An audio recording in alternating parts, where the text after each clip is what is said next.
dan rata-rata tidak diberitahukan. Oleh karena itu semuanya masuk penjara.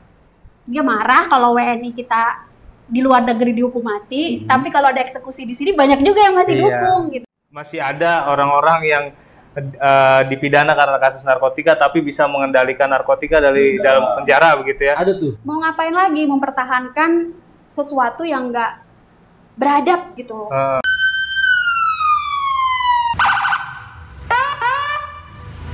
Selamat pagi, siang, sore, dan malam teman-teman Masa Aksi. Balik lagi sama gue, Hussein, host magang di podcast Unjuk Rasa.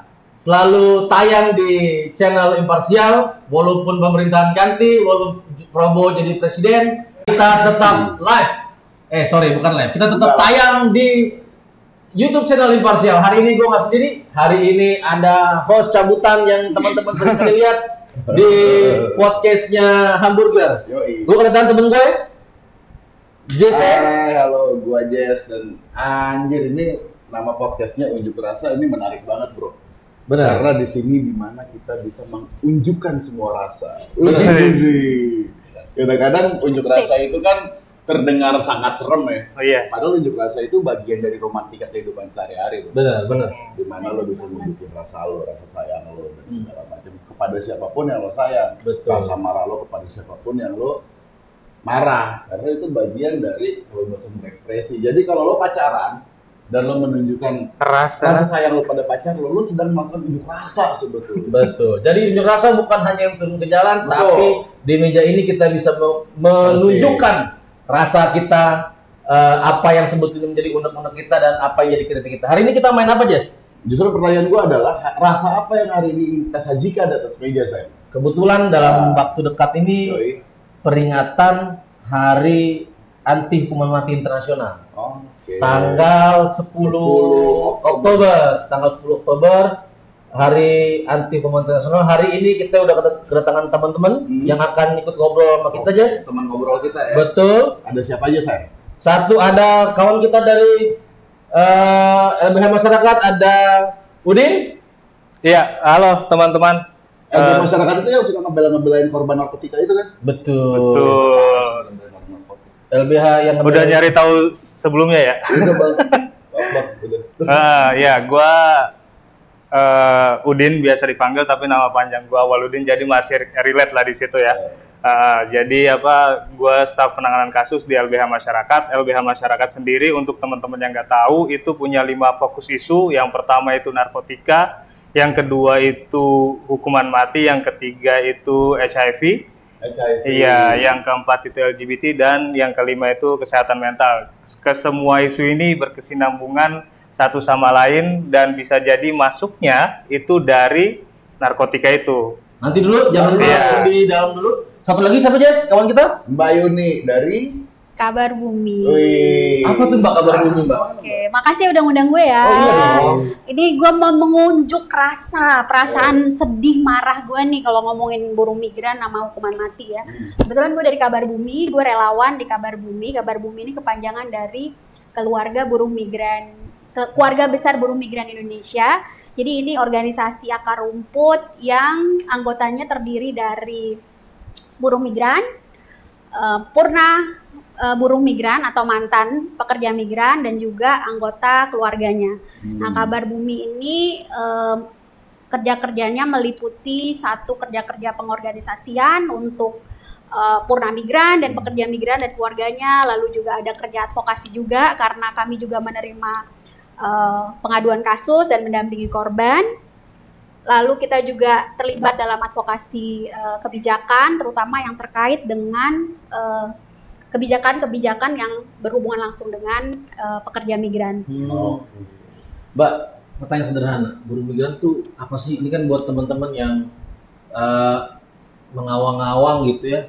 Gak usah menunjuk kamera, gue juga bingung buruh migran apa sih, Mbak? Iya, apa sih, Mbak? Buruh migran tuh apa sih? Nah, buruh migran kalau di undang-undang yang sekarang itu, di Undang-Undang Perlindungan Pekerja Migran Indonesia, namanya disebutnya pekerja migran ya. Tapi ya nggak apa-apa lah, buruh migran, pekerja migran gitu kan. Asal jangan TKI ya, karena sekarang udah kita nggak pakai lagi kan. Kata pekerja atau kata buruh itu kan lebih empowering kan ya daripada kata tenaga kerja Indonesia. itu adalah orang yang bekerja di luar domisili atau di luar wilayah tempat dia tinggal atau berasal. Kalau definisi umumnya kurang lebih kayak gitu. Kalau kita kayaknya cukup familiar ya, karena kan buruh migran ini kayak bagian dari keseharian. Siapa coba yang nggak punya keluarga pernah kerja di luar negeri? Iya, betul juga. Rata-rata kita semua, entah sepupu kita atau tetangga gitu kan pernah ada ya yang berarti buruh migran ini orang Indonesia yang kebetulan kerjanya di luar negeri. Gitu ya. Oke. Gue sebetulnya juga pekerja mirip-mirip kayak pekerja migran. Gue pekerja migran. Setiap kali kerja sakit parah, pusing gitu ya. Wah, kacau tuh. Tapi yang jadi hidup pekerja migran Indonesia. Jadi definisinya pekerja migran Indonesia kan mereka yang kerja di luar Indonesia. Kalau definisinya pekerja migran Indonesia, terserah lo mau kerja di mana-mana, yang penting sakit kepala. Sakit kepala dulu tuh. Sebelah sakit kepala ya. Jadi pertanyaan gue gini, ini kan kemudian kita hari ini mau ngomongin soal hukuman mati. Gara-gara tadi di awal lo yang ngomong podcast kita untuk memperingati Hari Anti Hukuman Mati Sedunia, ya kan? 10 Oktober besok. Betul. Yang jadi pertanyaan gua, kenapa kita ngomongin soal hukuman mati, terus kita ngundang Mbak Yuni yang kemudian dia kerja di isu buruh migran, emang kaitannya apa? Nah, itu kan gue denger misalnya banyak tuh buruh migran kita yang di luar negeri tuh menghadapi hukuman mati, Jess. Oh iya, banyak katanya begitu. Banyak banget. Nah, coba mungkin bisa itu Mbak ceritain. Iya, benar banget ini bahwa isu hukuman mati ini jadi isu yang serius yang diberi perhatian ya sama organisasi kami Kabar Bumi, dan saya kira juga banyak organisasi migran juga yang lain ya memberi perhatian pada isu ini. Karena apa? Karena memang salah satu resiko yang mengancam buruh migran Indonesia ketika kerja di luar negeri adalah hukuman mati. Karena apa? Karena satu, kalau bahasa Jawanya dilalahnya ya, negara-negara tujuan kerjanya pekerja migran Indonesia itu adalah negara-negara yang masih menerapkan hukuman mati, Kak. Kayak misalnya Malaysia, itu kan masih ada ya, walaupun sekarang dia ada perubahan ya. Pencabutan mandatori, death penalty. Terus Singapura. Itu maksudnya pencabutan mandatori apa? Nanti ya kita bahas ya. Ingetin ya. Lalu Singapura kan masih menerapkan ya. Belakangan malahan lagi rame kan, dia lagi demen banget, tahun lalu demen banget dia eksekusi banyak. Dan itu banyak migran kan yang dieksekusi kan. Lalu yang kedua, negara-negara Timur Tengah, hampir semua negara-negara Timur Tengah itu kan menerapkan hukuman mati. Nah, itu makanya ini sangat kayak relate dan sangat relevan banget gitu loh sama buruh migran gitu. Dia jadi isu yang perlu diperhatikan dan memang perlu untuk sama-sama dibahas dan diatasi masalahnya seperti itu. Biasanya tuh apa Mbak? Misalnya coba ada nggak kasus misalnya yang teman-teman Mas Aksi bisa tahu yang dia warga negara Indonesia terus kemudian jadi buruh di luar negeri kemudian menghadapi hukuman mati itu Mbak?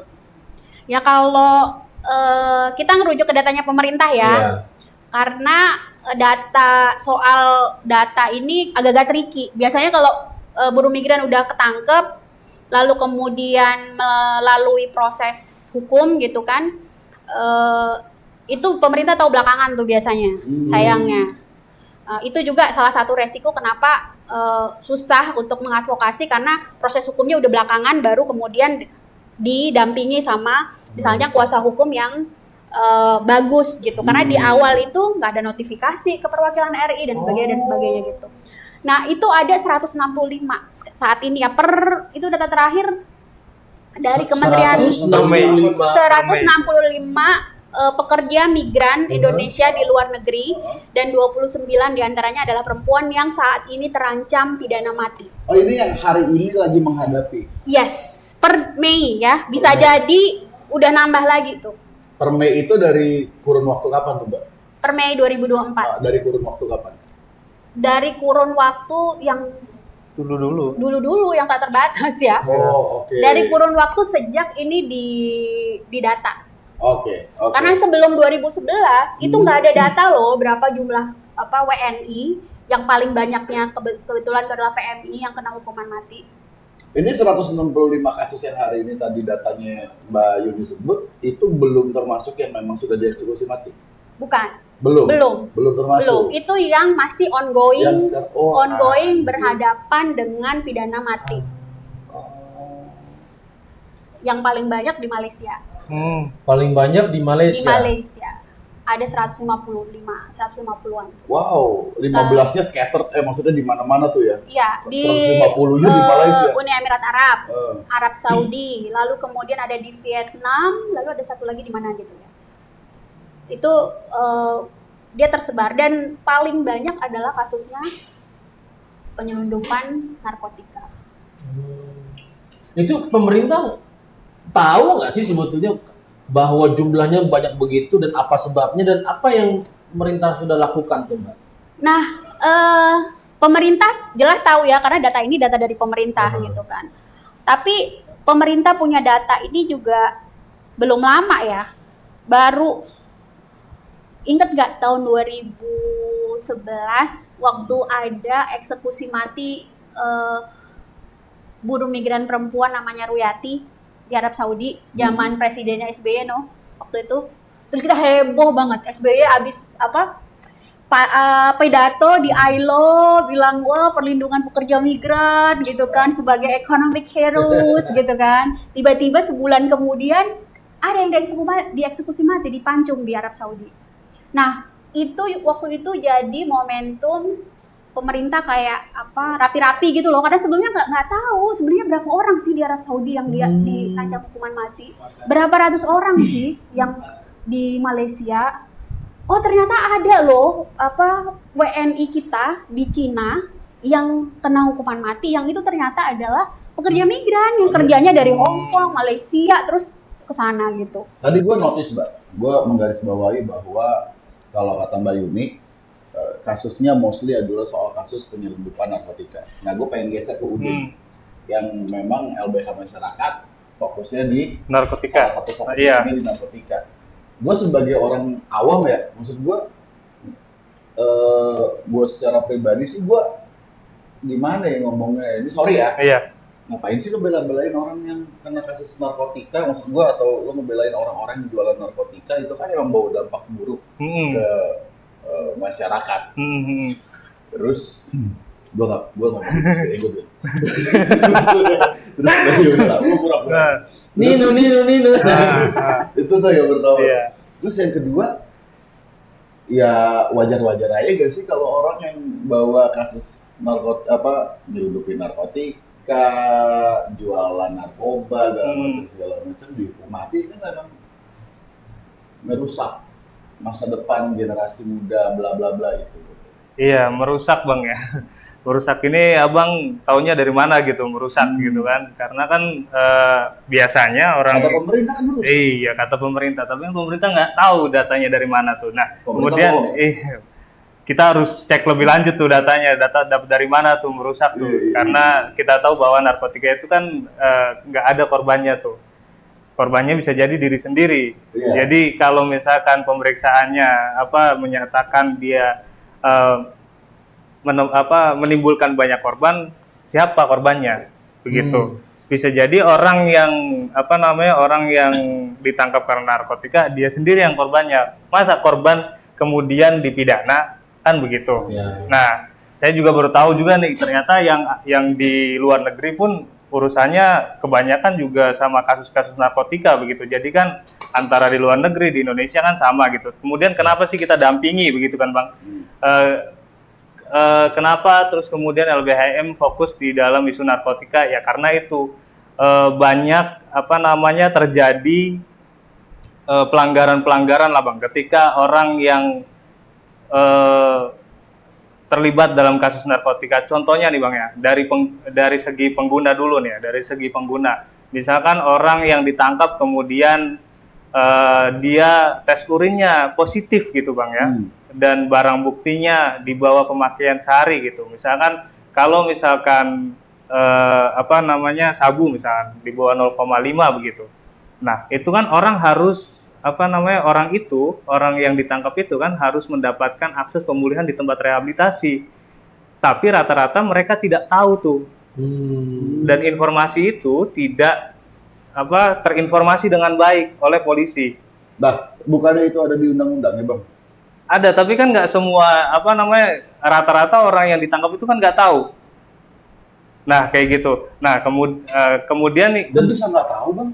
Polisi ketika nangkap wajib ngasih tahu nggak sih sebetulnya? Harusnya kan gitu ya? Seharusnya wajib ngasih tahu. Karena apa? Karena itu haknya dia. Iya. Semua hak harusnya dikasih tahu, dari pendampingan sampai kemudian hak lain yang memang diperlukan dalam kasus itu. Dan rata-rata tidak diberitahukan. Oleh karena itu semuanya masuk penjara. Begitu. Itu masuk penjara. Iya.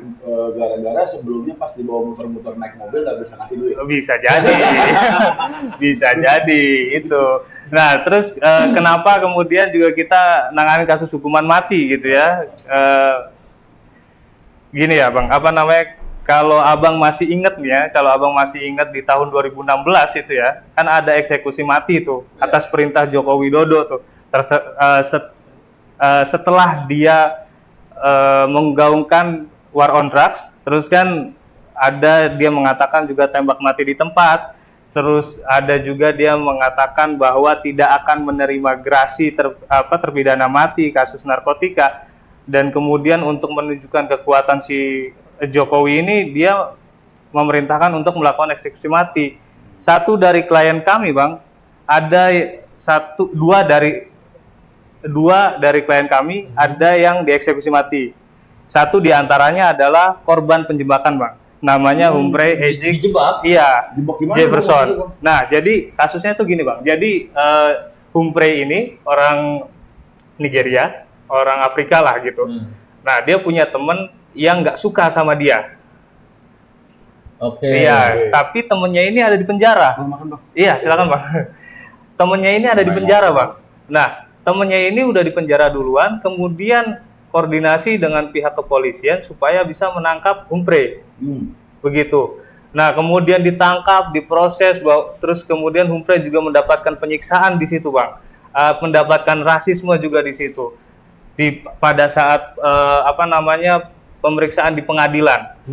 Rasisme gimana? Iya, kayak misalkan orang-orang kulit hitam begitu, Bang. Orang-orang kulit hitam itu cenderung orang-orang yang negatif, membawa narkotika ke Indonesia, menjual narkoba begitu, Bang. Nah, terus kan pada saat dia sudah diputus begitu ya, terus kemudian masuk penjara, satu penjara sama si temennya ini, Bang. Temennya ini ngerasa bersalah. Mengakui segala perbuatan dia ke Humphrey. Nah, terus kemudian menulis surat kepada pengadilan bahwa Humphrey ini nggak salah. Ayo stop dulu. Jadi Humphrey ini klien LBHM pada kasus narkotika, bandar narkoba lah. Iya, kalau misalkan kata pengadilan begitu. Ternyata di kemudian hari terbongkar bahwa si Humphrey ini dijebak. Sama temennya. Oh. Kayak gitu, Bang. Sama temennya dijebak. Kemudian juga temennya sudah mengakui semua, dan temennya secara sadar menulis kalau dia yang menjebak Humphrey. Padahal Humphrey ini tidak pemakai. Bukan pemakai. Bukan bandar juga. Bukan bandar. Barang buktinya nggak ada juga. Nggak ada sebenarnya.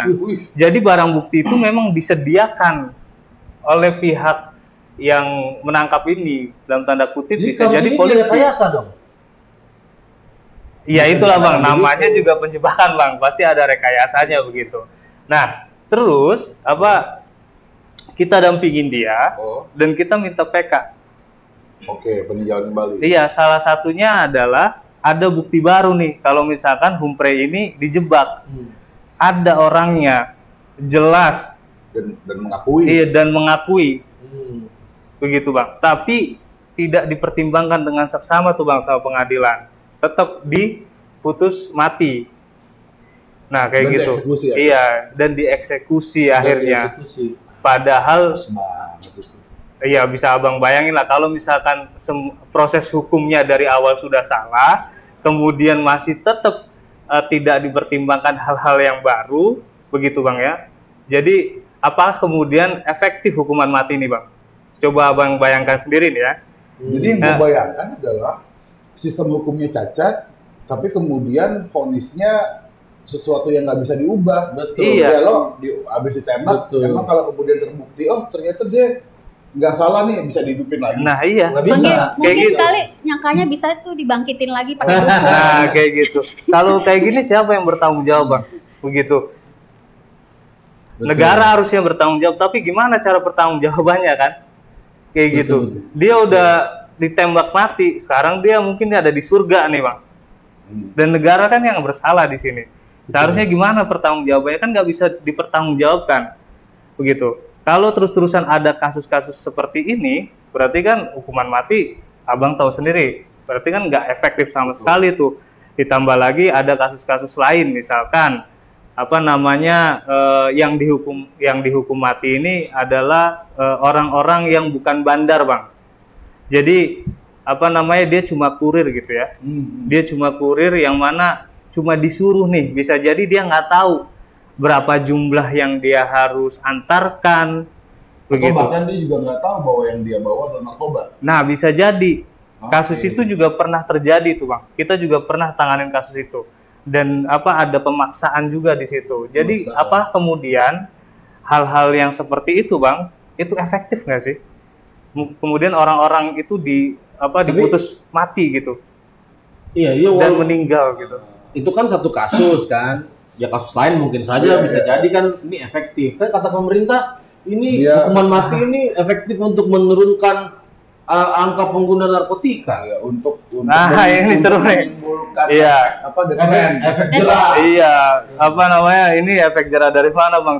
Setiap tahun polisi itu menangkap banyak orang gitu.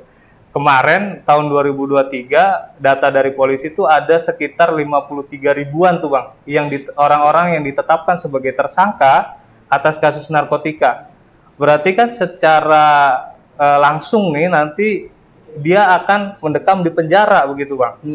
Begitu, karena statusnya udah tersangka tuh. Kalau tersangka kan sudah dipastikan dia ada di penjara begitu. Iya. Nah kayak gitu akan sulit untuk dia lepas dari proses pemidanaan itu. Ya harusnya kan kalau Iya. ada hukuman mati, ancaman hukuman Iya. mati, harusnya kan Harusnya. berangsur-angsur kan Iya. kalau teorinya mereka bener, berangsur-angsur kan Kalau- menghilang gitu ya. Iya. Harusnya angkanya dari tahun ke tahun Mengecil. Mengecil. berkurang, tapi angkanya Ini stagnan dan lebih cenderung naik juga begitu. naik. Iya, nggak Nggak pernah pernah pengurangan yang signifikan begitu Bang. Jadi nggak ada kaitannya ya, ada ancaman hukuman mati dalam KUHP Nggak ada, dengan kemudian orang jadi takut. nggak ada. Nggak. spesifik tindak dalam- pidana. iya, apalagi spesifik dalam konteks narkotika ya.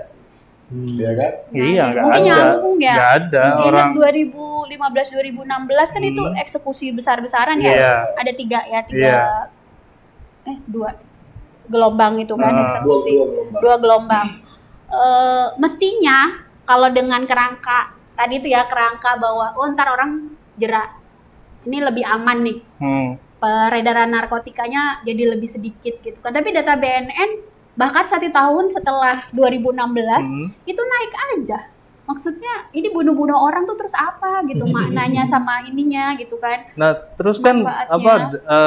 kalau misalkan hukuman mati nggak segera dicabut nih Bang dari peraturan di Indonesia, ya akan terus bertambah. Saya tadi sebelum kesini Bang ngecek di datanya Kemenkumham, SDP Dirjen Pas itu per 7 Oktober 2024 sudah ada 557 orang yang dihukum mati.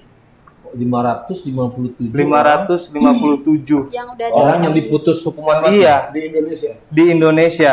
Padahal Itu sebelumnya kapan? di tanggal 1 Bang, di tanggal 1 masih 552. Berarti kan cepat banget naiknya. Jadi kalau misalkan tetap diberlakukan nih, Abang bayangin aja nih ya, per tahun berapa tuh akan naik? Bisa jadi tahun depan bisa udah 1000 tuh. Sorry, 557 itu per tanggal berapa? 7 Oktober 2024. Kemarin. Hari ini, Kemarin. Hari ini, kemarin. Kemarin. Kemarin. tanggal 1 masih 552. Iya. Jadi dalam waktu 6 hari nambah 5 orang. Iya. Sehari 1 itu mana? Ini nggak masuk akal ya, padahal kan sikapnya pemerintah itu terhadap warga negara Indonesia di luar negeri yang menghadapi hukuman mati itu pengennya ngebebasin. Iya. Tuh. Tapi munafik dong, di sini dia mau hukum mati orang, di luar negeri pengen berusaha membebaskan. Jadi orang kan tinggal ngomong begini, lu aja di negara lu masih nerapin hukuman mati, ngapain gue bebasin? Pasti kan secara diplomatik juga kan ketika ketika pemerintah Indonesia melalui Kementerian Luar Negeri melakukan advokasi pembebasan para terpidana mati Indonesia di luar negeri, pasti kan ada juga menurutku ya, menurut gua nih ya, ada juga selentingan lah, lu juga masih nerapin hukuman mati. Nah, semuanya pertanyaannya jadi dua nih, antara memang seperti yang Husein bilang ada dualisme sikap ketika dia ngomongin soal warga negaranya yang di luar negeri yang terancam hukuman mati, dia pinginnya ngebela, tapi terhadap warga negara asing gitu ya, ataupun terhadap warganya sendiri yang ada dalam negeri, dia kemudian intensinya pengennya menghukum mati gitu, atau memang dia nggak peduli sama sekali aja, terserah mau di luar negeri mau dalam negeri hukum mati aja gitu. Gimana? Sebenarnya kalau kita lihat pemerintah, terutama kalau bicara yang di luar negeri ya, Kementerian Luar Negeri itu kan kayak sering kelimpungan ya, apalagi kalau misalnya itu jadi sesuatu yang viral, yang rame di media gitu. Oh, ada pekerja migran, ada buruh migran yang terancam hukuman mati di luar negeri gitu kan. Mereka kebingungan, sering kayak, aduh ini gimana gini, harus penyikapannya gimana gitu kan, karena memang publik kan marah kan soal itu ya. Itu juga pertanyaan gue sih, publik itu juga ambigu ya, dia marah kalau WNI kita di luar negeri dihukum mati, tapi kalau ada eksekusi di sini banyak juga yang masih dukung gitu kan. Itu ya, itu ada soal budaya juga yang norma sosial juga yang kayaknya harus jadi PR kita juga ya. Berarti kalau kelimpungan nggak ngapa-ngapain dong Kemlu selama ini? Nah, kelimpungan itu yang pada akhirnya karena desakan oleh publik itu mereka jadi mau nggak mau harus melakukan sesuatu. Nah berarti sebetulnya kan dia kelimpungan karena ketahuan, iya kan? Kalau nggak ketahuan ini jangan-jangan nyantai-nyantai aja. Bahasa Jawanya kupuhan ini. Iya pokoknya. Oh ini udah viral nih. Iya. Kita udah dilihatin sama orang-orang, yuk kita kerja. Apa jadi kayak gitu atau gimana? Ini kalau dilihat beberapa tahun ke belakang sih sebenarnya kalau kita lihat ya, kalau upayanya Kementerian Luar Negeri sih menurut gue sih lumayan bagus ya. Ada progres yang sangat signifikan. Tapi sayangnya kan ini nggak bisa berdiri sendiri nih kalau di dalam negerinya seperti ini kan. Ini misalnya mereka sudah punya data tuh berapa jumlah pekerja migran yang terancam hukuman mati. Tadinya mereka nggak punya sama sekali. Terus mereka misalnya ada masa-masa sempat pemerintah yang bayar uang diat. Uang diat itu uang darah itu ya. Uang jadi, pengganti nyawa itu, uang darah. Jadi kan kasus untuk kasus-kasus pekerja migran itu bukan cuma narkotika. Narkotika iya yang paling banyak yang mendominasi, tapi kayak di negara-negara Timur Tengah itu ada kasus pembunuhan, kasus sihir, bayangin loh. Sihir, iya. Kayak Harry Potter kita ini. Iya, saya bawa jimat ya. Oh, maksudnya itu. Bawa kita sihir. Sihir itu masuk kategorinya sihir, kenanya pidana mati, cuy. Iya. Ngeri banget loh. Jadi kayak di Arab ini ya. Di Arab. Bukan di Hong Kong, nggak mungkin kalau di Hong Kong. Oh, Bang Husein tahu itu ya. Bang Husein tahu ya masalah sihir-sihir itu ya. Lo bayangin ya, kita dari kampung kan mau kerja. Wapak. Terus bawa jimat-jimat gitu kan. Entah kadang kita bawa tanah dari kampung atau kalung jadi isi apa gitu kan, atau bawa baju. Kalau yang perempuan misalnya bawa baju bayi anaknya gitu supaya nggak boleh itu. Kalau misalnya dia disimpan istimewa jadi kayak di menyerupai benda yang seolah-olah bisa disembah gitu. atau dikeramatkan gitu ya. Jadi ini banget ya, jadi multitafsir banget. Nah itu ukuran ajaknya kan nggak ada tuh. Nah persis itu kena pidana mati di sana. Tapi terakhir ada proses pendampingan dari Kementerian Luar Negeri dan akhirnya yang kasus sihir ini bisa dibebaskan gitu. Tapi bayangin aja gitu kan, itu yang dapat pendampingan kan, yang bisa lolos. Bayangin aja kalau misalnya dia nggak dapat bantuan hukum dari awal yang memadai, bisa kena loh, bisa dieksekusi loh gitu loh. Untuk kasus-kasus yang kayak gitu.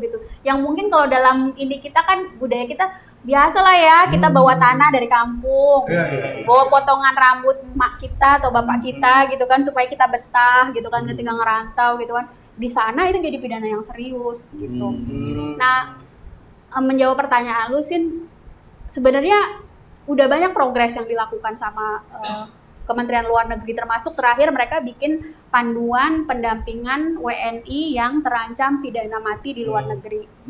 Tapi kan ini nggak bisa berhenti sampai sini kan. Betul. Seperti yang tadi lu bilang, ini kan kita kayak berdiri di dua kaki kan.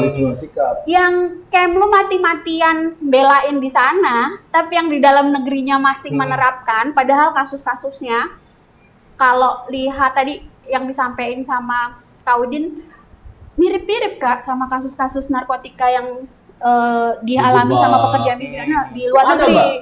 Ada yang dijebak, yang di bawah tekanan gitu kan, bahkan ditodong pistol gitu kan. Coba gimana ceritain yang dijebak ini, spesifik ceritanya gimana coba? Nih misalnya satu keluarga dari terpidana mati yang didampingi sama Kabar Bumi ya. Itu di Cina. Sekarang di Cina dia pekerja migran di Malaysia. Di Malaysia kerja di restoran, lalu kemudian dia direkrut oleh sindikat ini gitu kan. Belakangan dia tahu bahwa ternyata model penyelundupannya itu dimasukin ke badan itu loh. Apa namanya istilahnya? Dimasukin, bayangin kayak sosis, sosis koktail yang kecil-kecil itu bro. Terus film narkos itu. Bener serius kayak begitu. Nah itu yang kemudian pecah di badan akhirnya meninggal itu kan. Nah ini ceritanya si Mbak ini yang keluarganya didampingi sama Kabar Bumi adalah di situ ketika dia tahu dia udah nggak mau tuh karena dia membayangkan harus menelan kayak sosis kalau dikunyah dulu ya enak ya cuy ya. Ini kan enggak, kita harus nelen gitu kan. Ditelan, nggak tuh dibikin ini dulu lah setengah nggak sadar.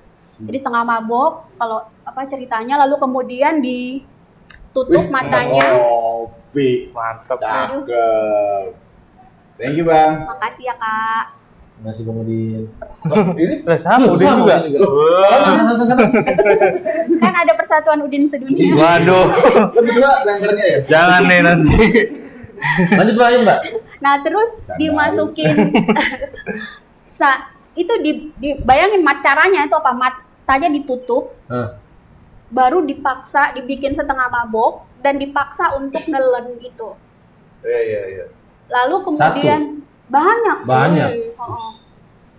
Lalu kemudian di bandara Malaysia lolos, tapi ketangkepnya di Guangzhou. Kalau kayak gini kan korban berarti Mbak. Nah itu dia, itu persis yang saya kira. Menurut gue juga sama lah ya, kira-kira kurang lebih banyak yang dijebak kan kalau di sini kan.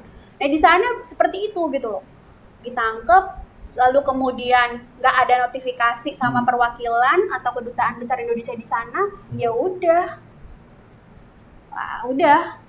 nggak tahu, dia nggak ngerti bahasanya, dia nggak tahu hak-hak dia sebagai tersangka di negara sana. Berarti dalam banyak kasus yang melibatkan katakanlah warga negara asing, yang kemudian katakanlah dia, kalau kita ngomong konteks di Indonesia aja, dia masuk Indonesia, kemudian ternyata dia membawa dengan narkotika, tanpa sengaja narkotika dan segala macam, kemudian akhirnya kan dia dimasukin dalam satu proses peradilan, ujung-ujungnya kena hukuman mati. Nah di proses peradilannya itu kemudian mereka juga banyak masalah yang kayak tadi Mbak Yuni bilang, mereka nggak ngerti bahasanya, mereka itu banyak kejadian nggak sih kayak gitu?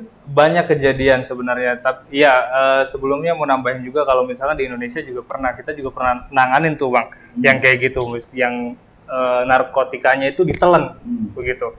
Jadi waktu itu di tahun 2002, antara 2022 2023 ya, kita nanganin kasus Bang, warga negara Peru yang awalnya itu dia datang ke Brazil untuk mencari pengobatan untuk ayahnya karena ayahnya itu lagi sakit, Bang. Dan kemudian di Brazil dia mengalami kesulitan dan dimanfaatkan oleh orang sana untuk mengantarkan narkotika mengantarkan narkotika ke Indonesia, Bang. Nah, tapi sebelum dia dipaksa, pemaksaan itu juga dengan ini juga, Bang, dengan nanti keluarga lu, kalau lu nggak nurut, keluarga lu gua bunuh, ada ancaman juga. Jadi gitu, nggak cuma sekedar ancaman-ancaman biasa, tapi ancaman-ancaman serius begitu, yang melibatkan anggota keluarga. Siapa sih yang nggak takut anggota keluarganya dibunuh begitu? Kan kayak gitu, itu ngeri sekali gitu. Otomatis orang-orang yang diancam akan mau nggak mau melakukan itu demi melindungi keluarga. Sedangkan dia tahu kalau misalkan membawa narkotika itu tidak dibolehkan begitu. Nah, tapi kan tidak ada upaya lain yang bisa dia lakukan. Semua data diri sudah dipegang sama sindikat, dia harus mengikuti itu. Kemudian di Indonesia, dia ketahuan dan ditangkap sama polisi. Dan ancamannya kan tidak main-main yang hal-hal kayak gitu. Hukuman mati, banyak pasal yang bisa digunain ke dia. Pasal penguasaan, pasal jadi orang yang transito harusnya bisa ditolong, iya, ini justru malah dihukum mati. Iya. Dan gue ngelihat kayak ada kaitan yang sangat erat antara sindikat narkotika, kemudian perdagangan manusia, kemudian isu kemiskinan struktural juga ya, karena akhirnya orang-orang yang misalkan dalam tanda kutip dijebak untuk membawa narkotika ke satu negara tertentu misalkan, itu pasti mereka berasal dari kondisi ekonomi yang rentan. Persis. Contohnya yang orang Peru ini, karena dia butuh duit. Akhirnya begitu dia butuh duit, terus akhirnya dia minta tolong, malah diancam, ya udah lo bawa ini. Kalau lo nggak mau bawa ini, ntar keluarga lo malah jadi gua. Ini sama nih yang didampingi sama Kabar Bumi juga. Ibunya itu dapat telepon tuh dari salah satu sindik. Yang terima telepon ibunya langsung mau diancam dibunuh juga. Nanti kamu saya habisi. Sekarang ya situasinya kayak gitu ya. Iya, banyak sih, Bang, hambatan-hambatan gitu yang kita lalui ketika kita mendampingi orang-orang yang berhadapan dengan hukuman mati begitu. Gak cuma permasalahan di tingkat kepolisian, tapi kemudian di persidangan juga, karena di persidangan itu kan kadang kala nih, Bang, ya, dan seringkali kalau kita nggak pantau nih, Bang, dari tingkat kepolisian, contohnya kayak orang-orang yang warga negara asing yang ditangkap di Indonesia itu kan wajib diberikan penerjemah gitu, Bang, ya. Translator. Iya, translator sesuai dengan bahasa yang dimengerti. Ada juga nih klien kita yang bahasanya itu bahasa daerahnya itu Kanton, Bang. Kanton. Jadi mungkin kayak Mandarin gitu ya, apa? Beda. Mandarin apa?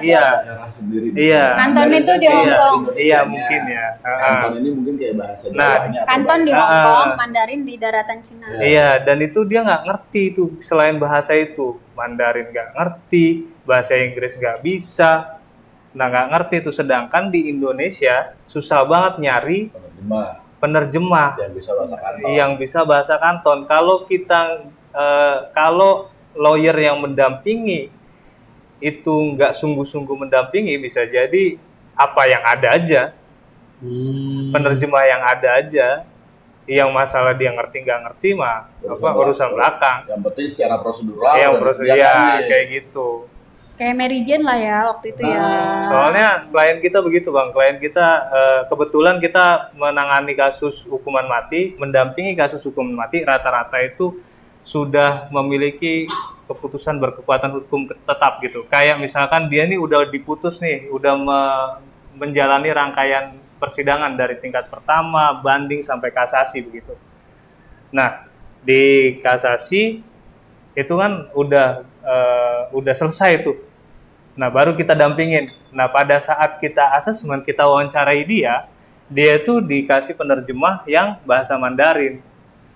Sedangkan dia nggak ngerti ini tuh. kan kliennya LBH Masyarakat. Iya. Iya, tapi secara umum memang praktik ini kerap terjadi juga. Misalkan orangnya Kayak gimana warga tuh? negara mana gitu ya, kemudian dia harusnya diberikan penerjemah yang proper, tapi akhirnya hanya sekedar ada aja. Itu banyak yang kayak gitu. Banyak, Bang.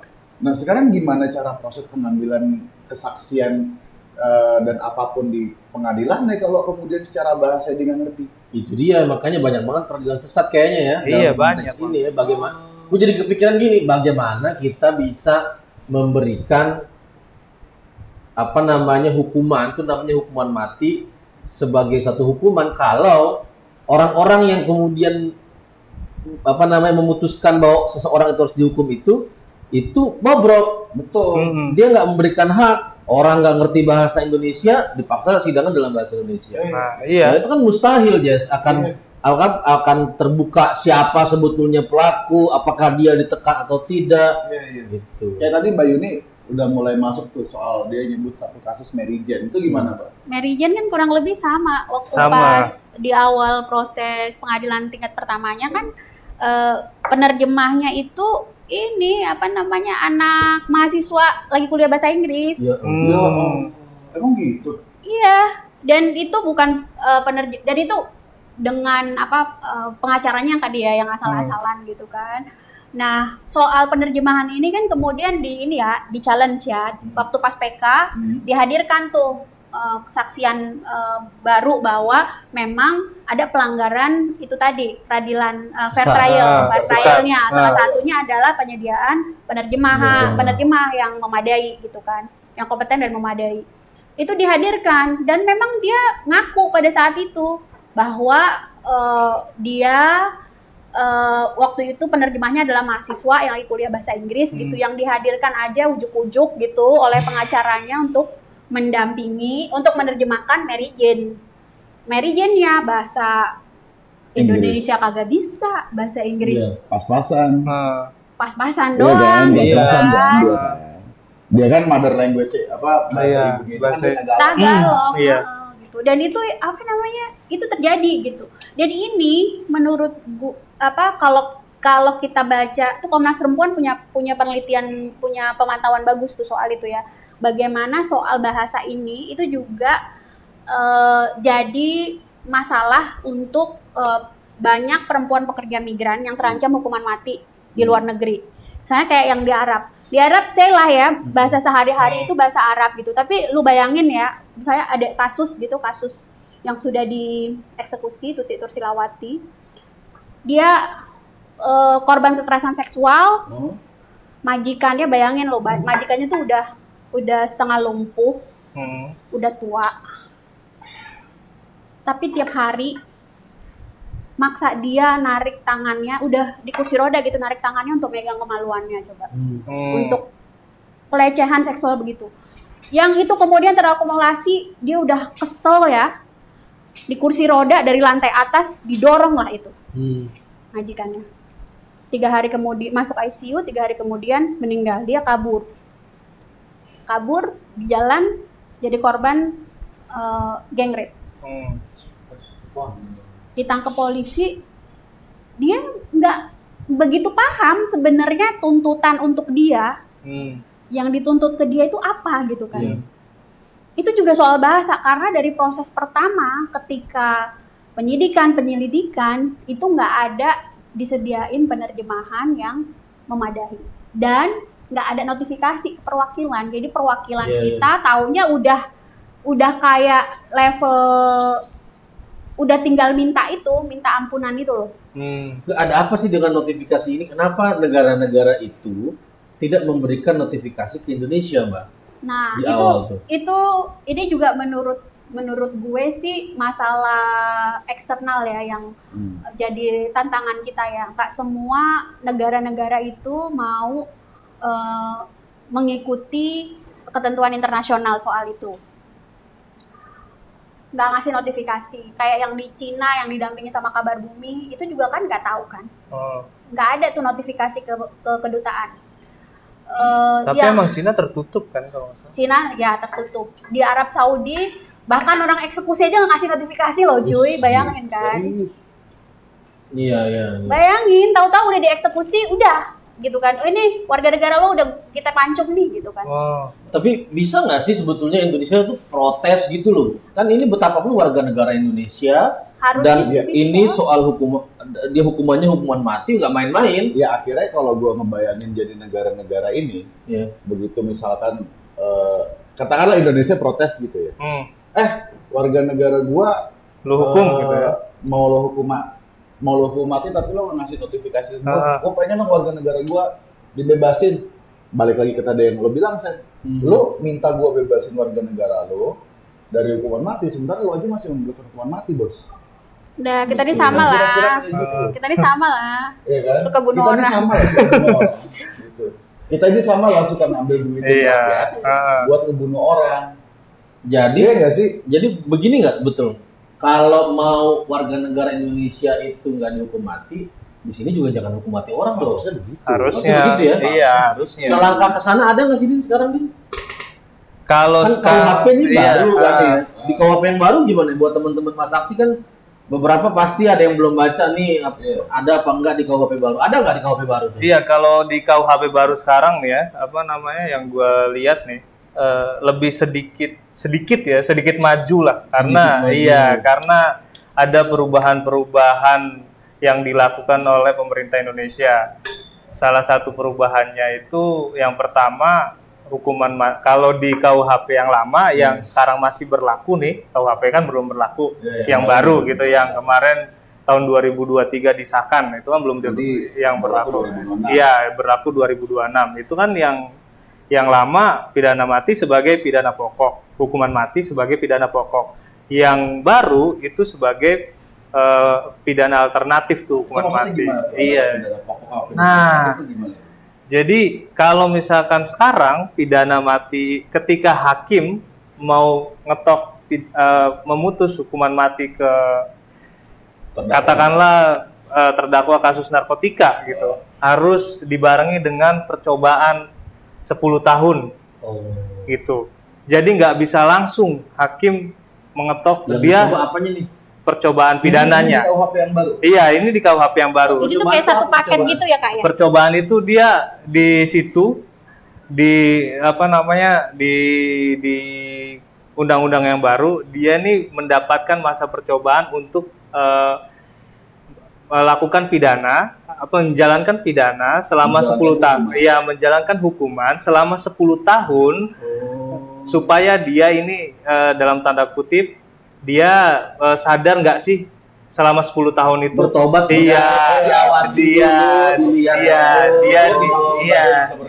itu yang dimaksud dengan masa percobaan. Dia ada tingkahnya gimana sih, ada rasa penyesalan apa enggak sih selama 10 tahun begitu. Nah, kalau misalkan ada rasa penyesalan, itu hukumannya akan dirubah tuh. Jadi seumur hidup.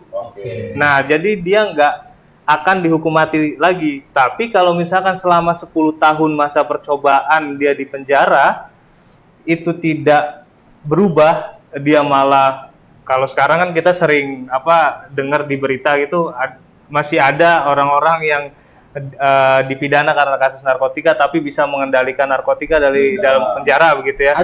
Ada tuh. Kalau sekarang kalau lu mau lihat di beritanya banyak tuh, Bang.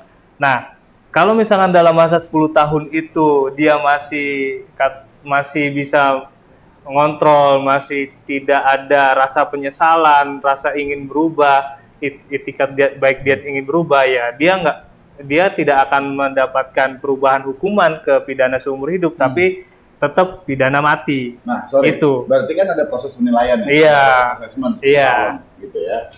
Berarti kan harus ada pihak yang melakukan asesmen itu, yang memberikan penilaian. Oh, oke, misalkan namanya siapa, Aji gitu ya. Si Aji ini ternyata 10 tahun dia masa percobaan, ternyata penilaiannya dia baik. Iya. Itu kan berarti kemudian setelah itu bisa diubah dari hukuman mati hukuman seumur hidup. Berarti bisa juga, oh enggak nih, ternyata dia nggak bertobat. Akhirnya tetap hukuman mati. Nah, yang berwenang memberikan penilaian ini siapa?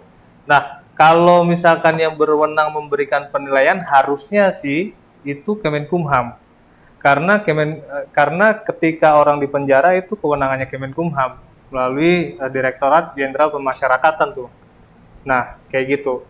Itu kewenangannya Kemenkumham. Nanti tapi kan itu harus diatur di aturan yang lebih lanjut ya. Dan sekarang kan masih digodok, belum tahu nih aturannya. Tapi itu sekarang belum ada. Belum ada aturan turunannya dan nggak tahu tuh sampai hari ini udah sampai mana tuh aturan turunannya itu. Kayak gitu. Apakah kemudian Kemenkumham sudah membuat sejauh mana peraturan turunan atas pelaksanaan pidana mati itu? Itu. Jadi masih belum tahu seperti apa nanti mekanismenya. Nanti bisa jadi dari Kemenkumham, terus Kemenkumham memberikan penilaian baik, terus kemudian masuk ke Mahkamah Agung memberikan penilaian juga dan diberikan kepada Presiden. Karena tetap Presiden yang memutus kalau misalkan orang itu atau terdakwa atau terpidana itu hukumannya menjadi hukuman seumur hidup, dirubah hukumannya menjadi hukuman seumur hidup. Presiden. Call-nya itu ada di Presiden. Ya, call-nya ada di Presiden. Kalau misalkan ternyata si terdakwanya orang yang dibenci oleh Presiden, jadi mau dia udah bertobat sekali mati. Iya, jadi kalau misalkan Presidennya kayak sekarang gitu menolak pengampunan ataupun menolak gerasi ataupun resisten sama kasus-kasus narkotika, ya bisa jadi Presiden tidak akan memutus dia untuk penjara seumur hidup ataupun memutus tapi dengan jangka yang amat lama begitu. Kalau ujung-ujungnya di tangan Presiden ngapain pakai undang-undang segala? Itu dia, makanya dari awal mestinya dihapuskan aja ya. Iya. Semuanya ke Presiden, mau gerasi Presiden, mau remisi ke Presiden, remisi seumur hidup ke pidana waktu tertentu atau pidana penjara dengan jangka waktu tertentu gitu ke Presiden, yang memutus itu Presiden. Sekarang juga Presiden, semuanya ada di tangan Presiden. Jadi kalau misalkan dan pertanggungjawaban Presiden kalau misalnya Presiden tidak melaksanakan itu dengan tepat waktu, dengan baik, sesuai dengan peraturan perundang-undangan, itu juga akan nggak mempunyai konsekuensi untuk Presiden. Ya, jadi kalau tadi lo bilang bahwa di KUHP yang baru sedikit maju, mundurnya banyak. Bisa jadi, gitu karena banyak banget PR-nya yang harus yang harus dibenahi di situ. Kalau dan gini juga nggak sih Jess? Dan mungkin Mbak dan Mas bisa tambahin bahwa dengan diberlakukannya pidana mati itu sebagai pidana alternatif, itu bukannya justru membuat seseorang itu dipidananya double. Betul. Dia udah dihukum mati, tapi juga dia bisa jadi harus menjalani hukuman yang sangat panjang. Betul.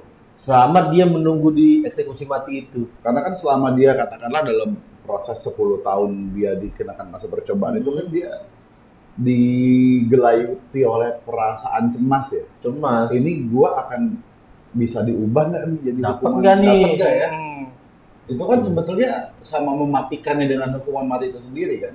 Kalau perasaan dihantui bertahun-tahun gitu loh. Maksud gue kalau akhirnya juga itu harus diserahkan kepada Presiden atau artinya nggak otomatis gitu ya. Orang itu percuma dia berkelakuan baik sampai 10 tahun kalau prerogatifnya dari Presiden. Betul. Jadi kayak sebetulnya nothing change juga, nggak ada yang berubah juga. Artinya itu ukuran bahwa dia berkelakuan baik di dalam tahanan itu di dalam penjara itu nggak dilihat kalau misalkan Presiden tadi kalau bilang kalau dia nggak suka Presidennya nggak suka ya itu hukuman mati kan begitu kan? Iya. Normatifnya begitu. Tandanya sebetulnya kalaupun misalkan ini mau diperbaiki gitu ya dalam konteks istilahnya kan komutasi. Komutasi. Mungkin yang harus dilakukan adalah kemudian dibikin ukurannya. Apa sih yang dimaksud dengan berkelakuan baik? Kalau ukurnya apa aja? A, B, C, seharusnya D, F, G. begitu. Itu maka ada ketika dia sudah memenuhi 7 elemen ini, maka dia harus bisa diubah hukumannya dari otomatis, secara otomatis. Harusnya kan kayak gitu. Bukan karena Presiden lagi kasihan. Iya. Bukan karena ada penilaian. Undang-undang kalau ujung-ujungnya cuma jadi keputusan personal. Iya. Nah, yang begini-begini LBHM sama teman-teman tuh diajak ngomong gak sih sama pemerintah? Pas kan mereka lagi bikin nih aturan turunannya kan, diajak ngomong nggak? Sampai sekarang sih sepengetahuan gua ya masalah tentang aturan turunan ini memang pembahasannya tuh sedikit tuh, nggak terlalu terbuka gitu. Yang bilangnya tertutup, iya, terlalu terbuka tuh apa? Tertutup. Iya, atau bisa jadi gue yang miss ya gitu. Tapi yang mau gue katakan adalah memang kita sedikit maju tapi banyak mundurnya ya. Karena gini, karena masa percobaan dihitung setelah dia berkekuatan hukum, setelah dia putus dan putusannya berkekuatan hukum tetap gitu sampai 10 tahun. Dan kemudian percobaannya berhasil lah, dia dihukum dirubah, dikomutasi menjadi pidana seumur hidup. Nah, kemudian kalau misalkan dia tidak berhasil dan tidak masuk dalam rangkaian komutasi, dia masih tetap pidana mati. Nah, setelah dia diputus pidana mati, otomatis yang dia lakukan hanyalah dua, antara melakukan upaya hukum peninjauan kembali atau melakukan gerasi kepada presiden, pengajuan gerasi kepada presiden. Nah, kalau misalkan gerasinya ditolak dan 10 tahun tidak dieksekusi mati, itu nanti berubah lagi tuh, secara otomatis jadi pidana seumur hidup. Nah, tapi yang gue mau highlight adalah berarti kan dia udah 10 tahun dulu.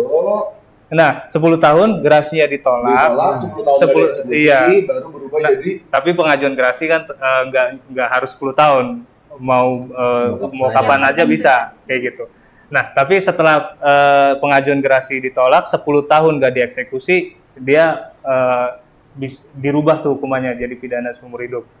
Nah, iya, tapi gini yang mau gua omongin adalah bisa jadi nanti ketika sudah KUHP baru ini sudah berlaku, kemudian banyak yang ditolak gerasinya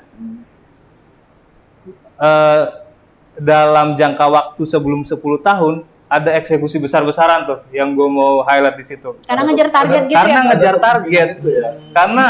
Karena kalau misalkan pemerintah resistennya sampai sekarang nggak mau, ataupun pemerintah sampai sekarang nggak mau menghapuskan hukuman mati dan malah mau show off dia tegas gitu. Berarti kan dalam rangkaian sebelum 10 tahun kalau pemikiran asumsi gua gitu ya bakal ada eksekusi mati besar-besaran nih. Kayak gitu. Selalu ada eksekusi nanti sebelum 10 tahun karena pasti ada aja setiap tahun orang yang akan terpidana mati yang akan mengajukan gerasi. Oke, gue jadi punya satu pertanyaan. Mungkin ini agak lumayan terakhir lah dari gue pertanyaan gue. Sebetulnya itu soal ini. Kalau kemudian akhirnya fakta begitu banyak menunjukkan bahwa hukuman mati pertama dia sudah tidak lagi relevan. Dia tidak pernah benar-benar berhasil membawa efek jerah sebagaimana dimaksudkan sebagai tujuannya kan. Oke, tujuannya hukuman mati adalah menghadirkan efek jerah, tapi ternyata tidak pernah ada. Kemudian secara proses peradilannya banyak sekali celah, ya kan. Bahkan kalau tadi kita nyambung ke soal kasusnya Mary Jane, dia sudah divonis mati, itu kan. Akhirnya kita berhasil menunda eksekusinya pada tahun 2015. Akhirnya di 2015 itu untungnya kita berhasil menunda eksekusinya Mary Jane. 2 tahun terakhir ini, kemudian ternyata orang yang dulu menjebak Mary Jane di Filipina sekarang sedang menghadapi proses peradilan untuk kasus perdagangan orang yang dimana Mary Jane adalah korbannya. Ini kan untung Mary Jane belum dieksekusi. Kalau ternyata Mary Jane udah dieksekusi 2015 waktu itu, suruh jaksa bangunin mati. Bisa nggak negara kemudian suruh jaksa bangunin? Iya, bisa nggak kemudian ngidupin lagi Mary Jane? Kan nggak bisa. Gitu-gitu ya. Nah, dengan segala celah itu, dengan kemudian segala macam masalah lainnya tentang PMI ataupun WNI di luar negeri yang menghadapi hukuman mati, itu kan seharusnya sudah cukup menjadi satu bandel masalah yang cukup menampol pemerintah Indonesia. Udahlah, kita berhentikan aja gitu ya. hukuman mati, kita abolisi aja hukuman mati di Indonesia. Pertanyaannya, sebetulnya tren dunia itu seperti apa sih hari ini terhadap hukuman mati? Apakah memang masih banyak negara-negara di dunia yang masih memperlakukan hukuman mati, atau sudah lebih banyak yang sudah mengabolisi hukuman mati? Coba Mbak apa saya? Iya, sebenarnya tren abolisi itu sudah jadi tren global ya. Tinggal sedikit negara yang masih menerapkan, masih misalnya ada di sistem hukum mereka, tapi mereka udah nggak mempraktekkan lagi dalam praktisnya gitu. Ada 50-an negara kira yang masih yang gitu, masih, tapi Indonesia salah satu di dalamnya. Tapi itu juga sebagian udah nggak mengeksekusi. Jadi ada sistem hukumnya, ada di KUHP-nya, tapi dia udah lama nggak eksekusi. Korea Selatan nggak dipakai. Indonesia juga dong. Iya. Oh, tapi nggak. 2016 itu masih deket lah ya, masih 10 lah ya. Kita ada official statement dari pemerintah bahwa itu ini moratorium. Iya. Misalnya beda sama Korea. Korea Selatan di KUHP mereka ada tuh, tapi udah berpuluh-puluh tahun mereka nggak pernah eksekusi dan memang mendeklarasikan bahwa nggak ada eksekusi, gitu kan. Jadi moratorium untuk eksekusi. Indonesia ini enggak, dan sebenarnya Indonesia ini menjadi bagian dari negara yang sedikit banget mengeksekusi. Aku akan cek dulu ya datanya ya, berapa yang sudah total abolisi dan abolition in practice.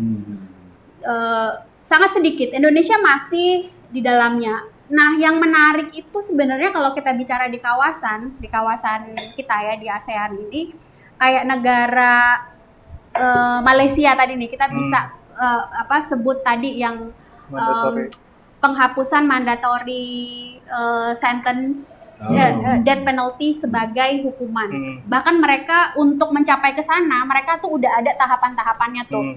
Jadi ada semacam resentencing istilahnya.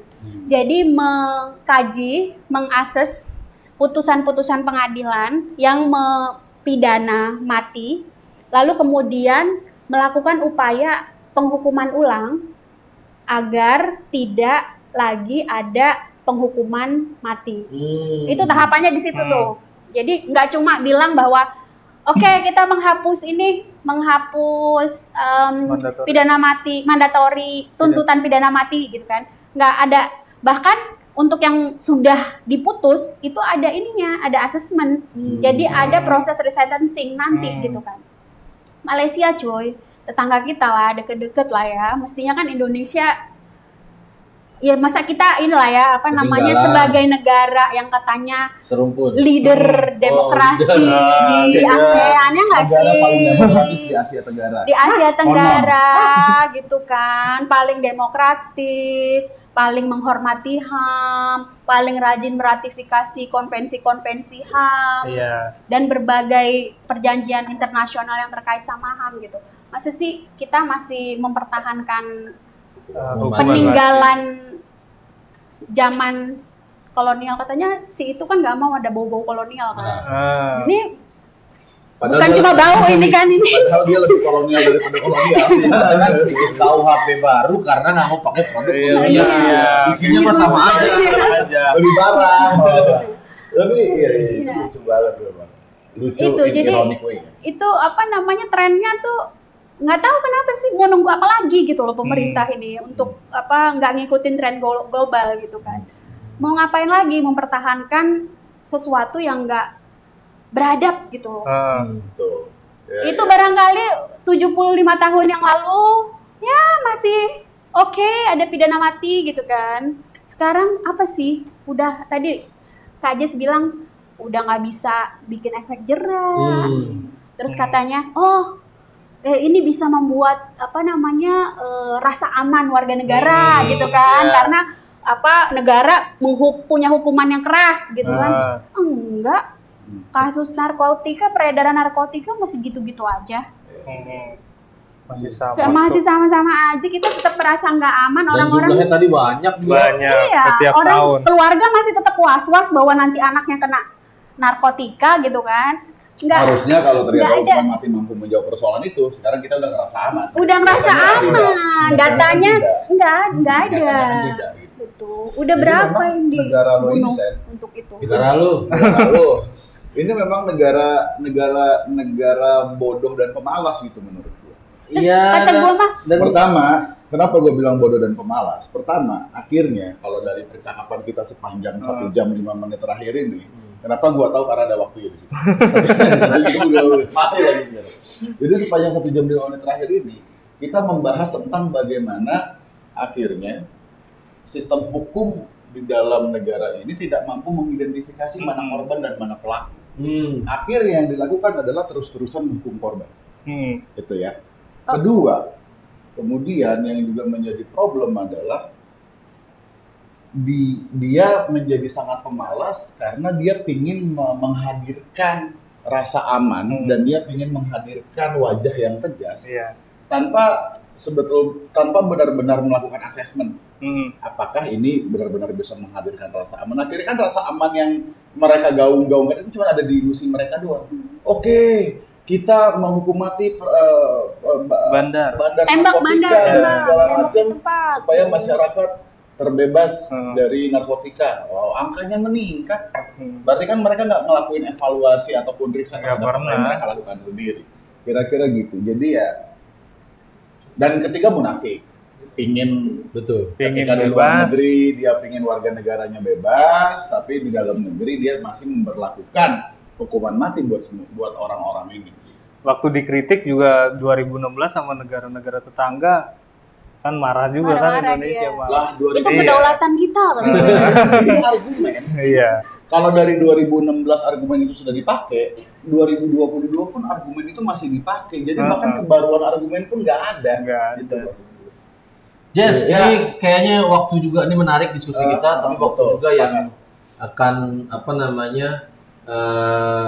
memisahkan kita. Tapi untuk hari ini, sebelum itu, gue pengen nanya sama narasumber closing statement dan harapannya sebetulnya sama pemerintahan yang baru.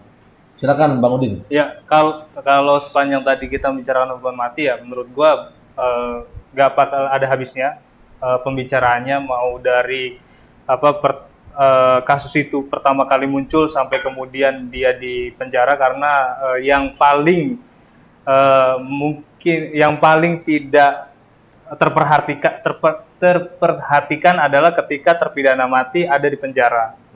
Itu minim perhatian banget dari pemerintah, menurut gue itu yang harusnya pemerintah perhatikan. Kenapa? Karena terpidana mati yang sudah rata-rata terpidana mati di Indonesia ataupun yang LBHM dampingi itu dia sudah menjalani pidana kebanyakan lebih dari 5 tahun. Ada yang sampai belasan tahun. Dan yang terakhir yang mendapatkan gerasi dari presiden itu sudah lebih dari 20 tahun. Ya, ini Mary Utami. Mary Utami, mantan terpidana mati yang sekarang sudah dirubah hukumannya menjadi pidana seumur hidup. Itu yang menurut gua harus diperhatikan oleh pemerintah. Karena kenapa harus diperhatikan? Pertama, terpidana mati yang ada di penjara itu kehidupannya monoton. Monoton itu dia mengerjakan program ikut mengerjakan program-program, ikut melakukan apa yang diprogramkan.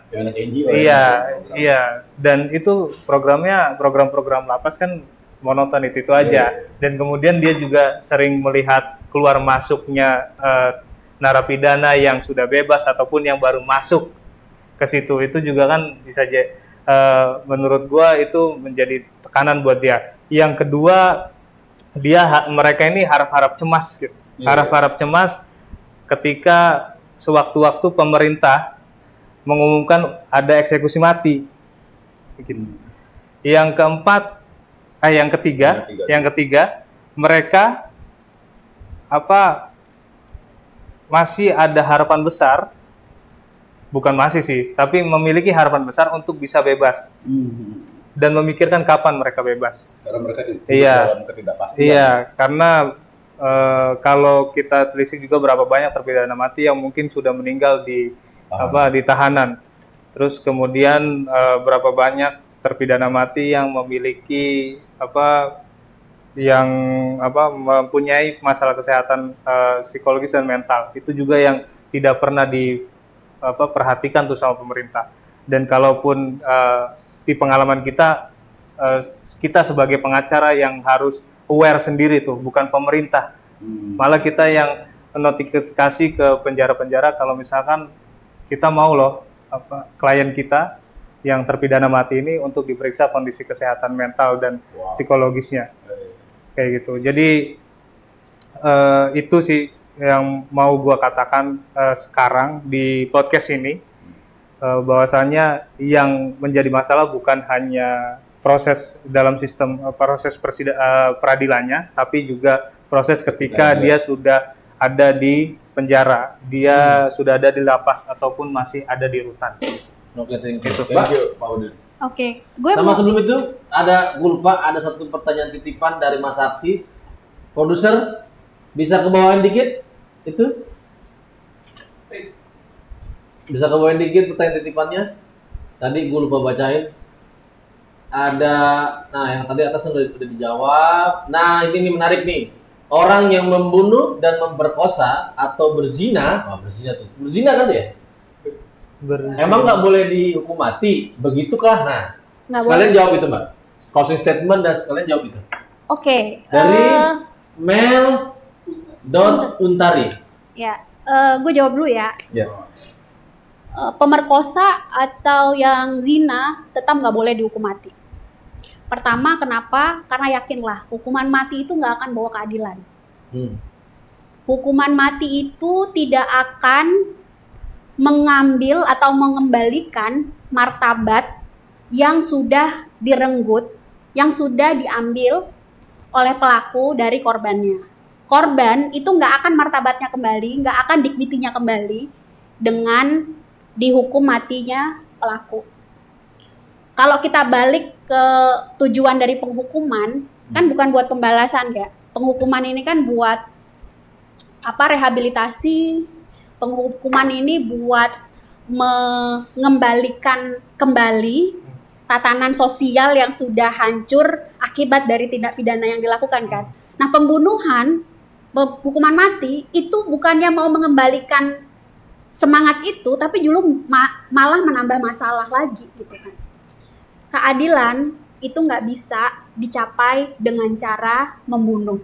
Jadi mau tindakan pidana apapun, kriminal apapun, narkotika, pembunuhan, perkosaan, zina, keadilan nggak akan bisa dicapai dengan cara membunuh atau menghukum mati. Itu jawaban pertanyaan ini. Terus gue mau closing statement gue sebenarnya gue mau dua. Yang pertama ke masa aksi, yang kedua ke pemerintahan. Oke.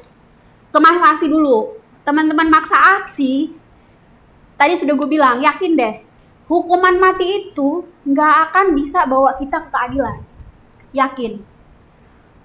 Data sudah banyak yang bilang bahwa ketika ada eksekusi mati, nggak ada efek jerak. Ketika eksekusi mati dilakukan, perasaan keadilan dari korban tindak kriminal itu atau tindak kejahatan itu nggak akan bisa tergantikan gitu. Karena itu kayak pembalasan aja. Pembalasan itu nggak mengembalikan kerugian, martabat yang dirusak, dignity yang dirusak, nggak akan. Jadi secara mendasar itu nggak akan. Kita nggak bisa mimpi untuk mencapai apa yang namanya keadilan dengan cara menghukum mati. Tujuan penghukuman kan buat keadilan ya. Nah, padahal hukuman mati nggak akan bisa membawa ke sana gitu. Jadi masa aksi, gue yakin nih masih banyak nih masa aksi ya yang iyalah gue setuju hukuman mati kalau untuk bandar narkotika. Gue setuju hukuman mati kalau buat pemerkosa. Tapi kalau lihat faktanya dari ceritanya kawan-kawan pekerja migran, dari ceritanya klien-klien yang didampingi oleh LBHM, yang menjadi target dari hukuman mati itu siapa? Rata-rata orang miskin, orang marginal, kelompok yang gak punya akses. Apa yang mau kita harapin gitu? Kalau yang dihukum mereka gitu, keadilan macam apa gitu yang mau kita capai gitu dari menghukum mereka gitu.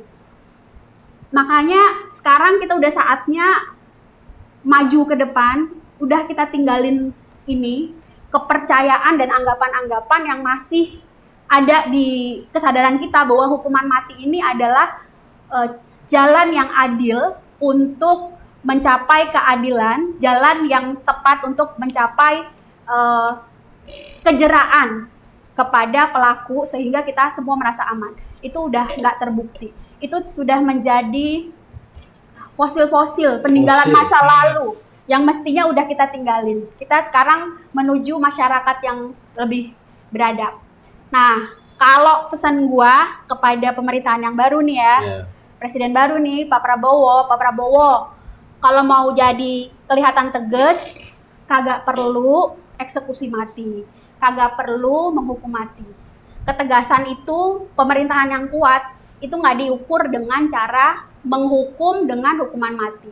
Malahan, nih ya Pak, kalau kata gue nih ya, kalau gue jadi presiden ya, pakailah kemurahan hati. Ayo review lagi itu 500 sekian 557 list orang yang sudah dipidana mati atau berapa orang yang sudah dideret tunggu yang udah menanti eksekusi. Gunakan kemurah hatianmu, kasih gerasi. Ada Mary Jane yang udah 13 tahun menanti, ada Bu Mary Utami yang udah bebas dari pidana mati tapi belum jadi angka ya kawin ya. Yang itu malah justru penyiksaan kan itu kan. Penyiksaan yang baru menurut gue itu gitu. Karena dia nggak tahu kapan keluar kan dan akan selamanya di situ karena status SH-nya kan. Seumur hidupnya itu gitu. Review itu Pak, kalau bisa masukin dari program 100 harinya Bapak tuh. Kasih gerasi, mulai pemerintahan Bapak yang agak-agak kontroversial ini dengan kemurah hatian. Lalu tadi karena KUHP udah bikin amanat baru, ayo segera bahas soal mekanisme tadi masa hukuman percobaan dan aturan turunan untuk masa percobaan dan juga secara bertahap menghapuskan hukuman mati dari negara kita. Ayo kita bikin negara kita ini negara yang lebih beradab, kita tinggalin sisa-sisa kolonial, maju ke depan. Itu aja dari gue. Gimana bisa jadi negara beradab orang presiden yang seperti penculik? Hei presiden, itu dia tadi ada kesan dan pesannya dari Bang Udin dan teman-teman juga dari buruh migran di seluruh dunia ini yang menunggu Anda untuk dalam 100 hari ini melakukan moratorium dan kemudian evaluasi terhadap penerapan hukuman mati di Indonesia. Sebelum menutup yang dilakukan tuh review. Ada 557. Iya, atau sekurang-kurangnya yang sudah deret tunggu ya, sudah detro itu harus dikasih gerasi aja lah udahlah. Iya, jadi itu biar enak jalan lu ke depan. Jangan malah dihilangkan gitu maksud gua.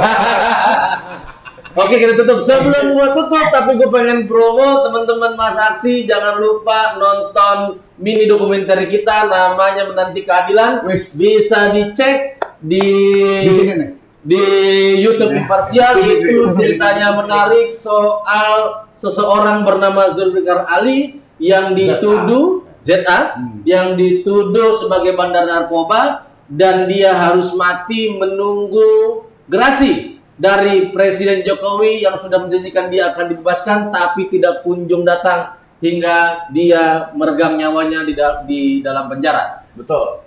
Oke, mungkin satu kalimat terakhir. Ya? Kebetulan gue baru sadar gue pakai kaosnya. Apa tuh? Jadi ternyata ini pertanyaan buat kita semua. Why do we kill people who kill people to show that killing people is wrong? Apa itu artinya? Kenapa kita harus membunuh orang yang membunuh orang untuk menunjukkan bahwa pembunuhan adalah hal yang buruk? Paham nggak maksud gue? Jadi sekian dan oke teman-teman Mas Aksi, gue Husein, gue Jess. Sampai ketemu di podcast Unjuk Rasa di channel YouTube Imparsial selanjutnya. Salam. Thank you, Mbak Yuni. Thank you. Yes. Thank you, Bang Husein.